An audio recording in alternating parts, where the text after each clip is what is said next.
name's Matt. I work in the Southend branch of Lifestyle and Mobility in the marketing department. My job involves customer service, dealing with text on the website, etc., and also dealing with some logistical stuff. The invisible disabilities that I want to talk to you about today that I live with are OCD, ADHD and autism. And these have various effects on my life, but there are quite a few accommodations that can be made for them, and I've found that Lifestyle and Mobility are quite good at making accommodations for them. So OCD, fortunately, my OCD is pretty well controlled by medication these days. It basically consists of like a lot of intrusive thoughts that in the past certainly I had a lot of problems with it, and you have these thoughts and then you feel you have to carry out these compulsive activities to sort of quell the thoughts, but it just gets worse and worse. It's kind of like a sort of negative addiction type thing. The two things that probably have more impact on me nowadays would be ADHD, which I was diagnosed with quite late. Adult ADHD is slightly more unusual, and it wasn't really picked up on when I was a kid because I was pretty focused at school.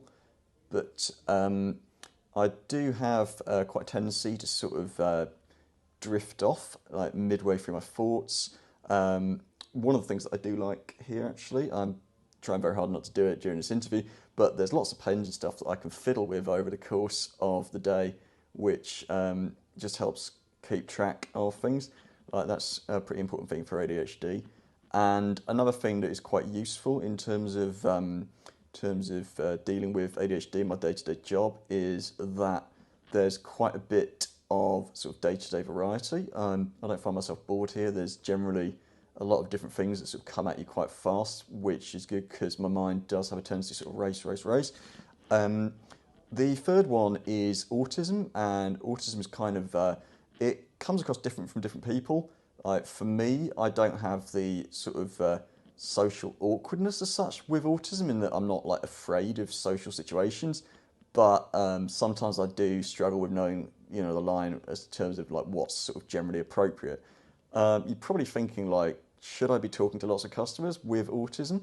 The answer is actually it can sometimes be quite useful because it means that I don't necessarily get overly emotional and get caught up in things and distress people. I can normally manage to be a bit more sort of distanced and rational with customers if they've got like serious issues. And the other thing that autism is good for is it helps when I have to deal with like writing more technical stuff. One of the things that I did is I wrote the T's and C's for our website, and having autism definitely helps when you're doing any kind of legalese stuff because it means that you're pretty methodical and you don't mind having to write the same thing like 5 times, which you do have to do when you write that sort of stuff.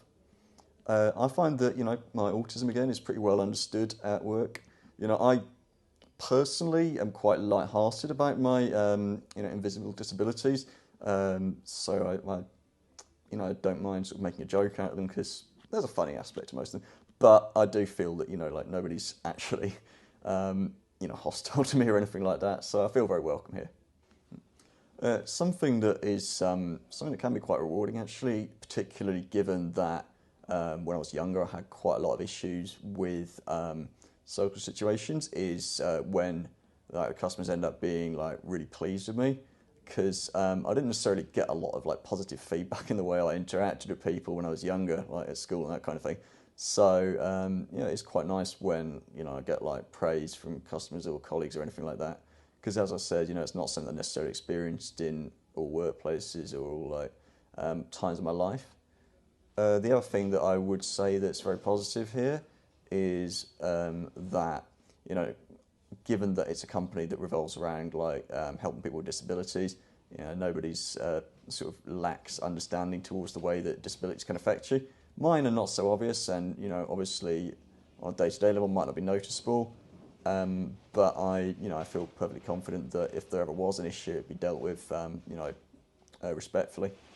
Lifestyle and Mobility, your local mobility specialist.